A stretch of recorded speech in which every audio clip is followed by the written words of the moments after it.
Okay guys, are you interested about one of the most aggressive tier 8 premium TDs with no turret in this game?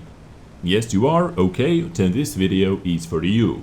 Because in this episode I am going to show you WZ-120-1G FT. Today, no bullshit, I'm simply going to show you how it is done, how this tank feels, and so on. So enjoy some super aggressive gameplay on the background. Well, yeah, I believe I can say super aggressive, because what you are going to see in about 1 or 2 minutes. Because I am going to put this vehicle into test. I tried to test it out how aggressive you can be and how ridiculous this tank actually is in close range fight versus tier 7s, tier 8s and tier 6 vehicles. At first, when I started testing out this vehicle, I played super carefully. I started off with sniping battles. I'm not talking about this battle, I'm talking about my first battles with this tank. I played super carefully just to get good feel, just to see how this tank performs and so on.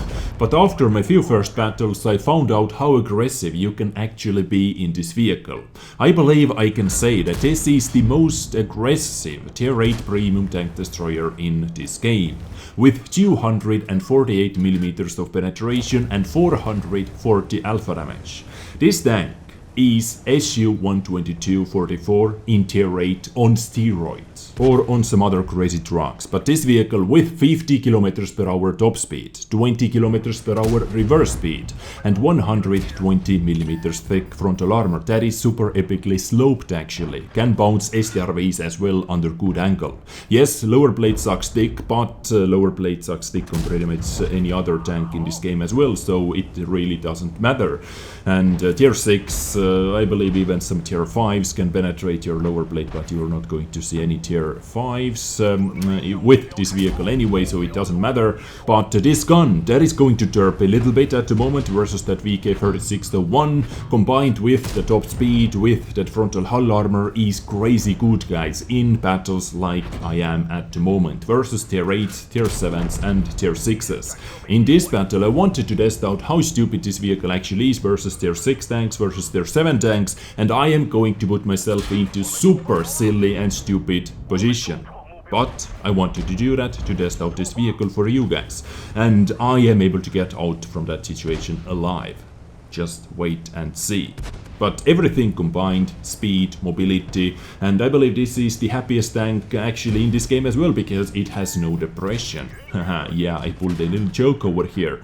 Only -6 degrees of gun depression. Yes, this is nothing, you have to look for the reach lines, you have to look for some other things as well. And guys, this is the situation I was talking about, fighting versus 3 tanks over here on my own. But do I give a damn? Nope, because SU-122-44 is rushing in as well, and is going to deal with that Black Prince, but for some reason he is not shooting that Black Prince, so Black Prince can still shoot me a little bit more. IS-2, auto aim, and boom, done. What happened guys?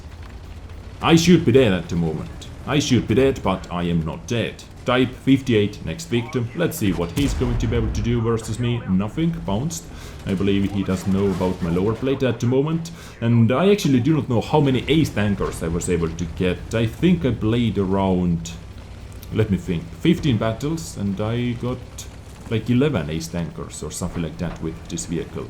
So over here I'm waiting for my teammates. Enemy D71 is still missing, so I do not know what to do. Our IKV-65-2 is in the northwest side of the map, so I'm maybe waiting one blind shot towards that JPZ Panther 4 as well. I was really hoping that STRV, Scorpion or some other guys were able to spot our IKV-65 and maybe they repositioned to the north side of the map or to the north side from their base. But no, under the bridge we have Scorpion G. That has never been spotted. Quick auto aim and 461 damage done, but base sniping STRV-S1 was able to take me out. I only did 5,770 damage and I only bounced 2,840 damage with my armor.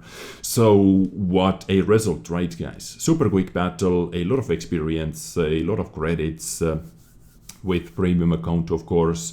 And yes, this was my first battle. that I wanted to show you. I actually had so many battles with WZ-120-1G FT that I wanted to show you, but I simply had to pick 2 because I do not want to make this episode 20 minutes long, quick review episode. So let's jump into the next battle already. And over here once again I am versus tier 8s, tier 7s and tier 6s. Now you might ask, how is this tank going to perform versus tier 9s and tier 10s? Well, it is actually going to do quite a decent work, because it has really good camo value. Really good camo value, decent penetration, 248mm of penetration, as I said, 440 alpha damage. I had a couple of tier 10 battles as well. Over there I did quite a decent work, I would say, over 3000 damage done every single time, with some spotting as well, because as I said, this tank has really good camo value and really good view range if you are going to add coated optics, as I did. 480 meters view range with that, and with all the boosters and equipment and crew skills on the top of that. But nothing crazy happened in those tier 10 battles, as I wanted to show you over here, because I had to snipe, I had to play a little bit more carefully, because I am dealing with tier 10 tanks in my tier 8 tanks, in my tier 8 tank after all, so I really cannot be so aggressive.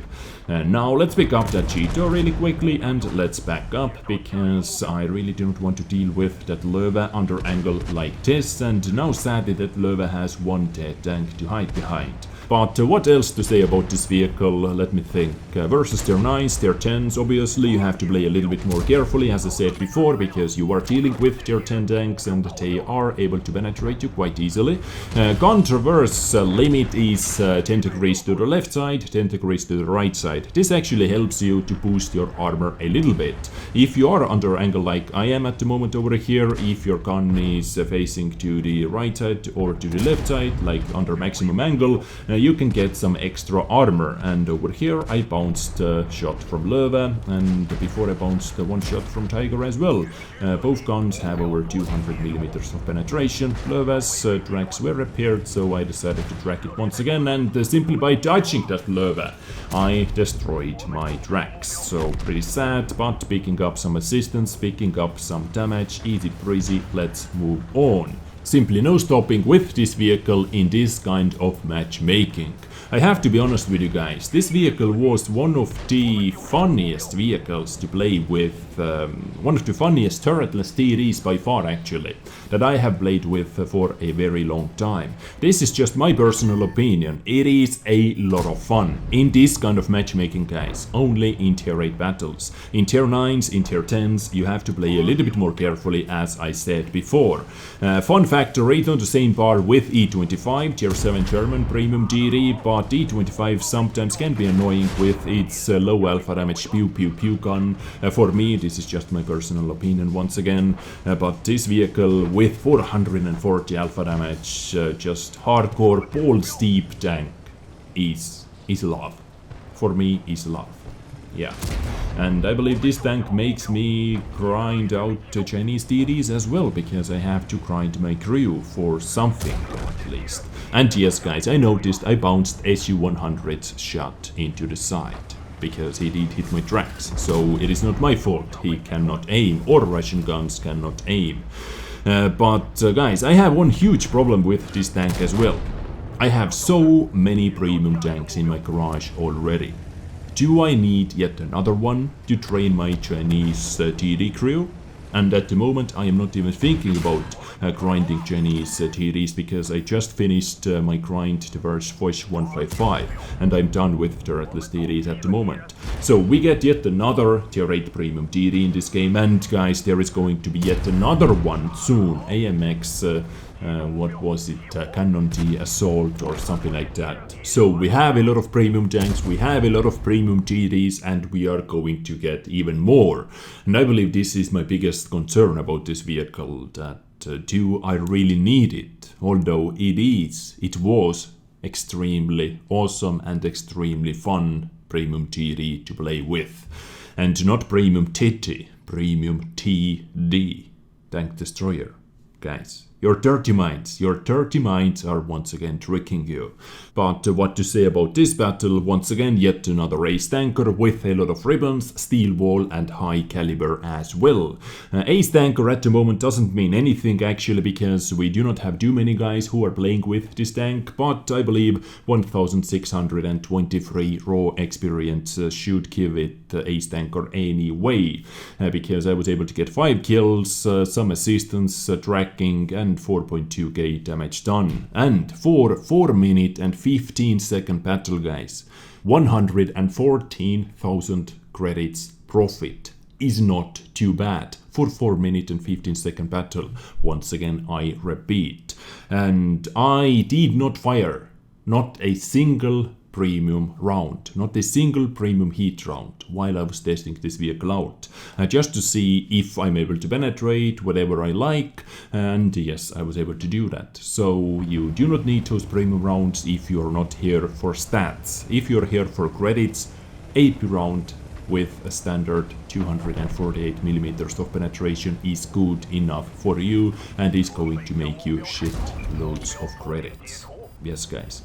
So this is my little episode about WZ-120-1G FT, upcoming new tier 8 premium tank destroyer from China, because we are going to get 9 new DDs into the Chinese tech tree. And I believe I am done talking about this vehicle. In tier 8 battles, when you're top tier vehicle, you can be super stupidly aggressive.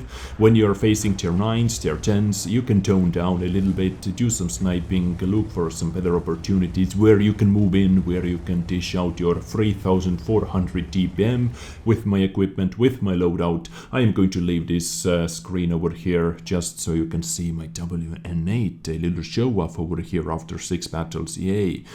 Something that doesn't happen too many times, and you can see those gun stats with my crew and with my equipment and food, so not too bad, guys. 0.33 accuracy. But guys, I thank you for watching. Today was a little bit different tank review episode, quick, action-packed, no bullshit, just my opinion about this vehicle.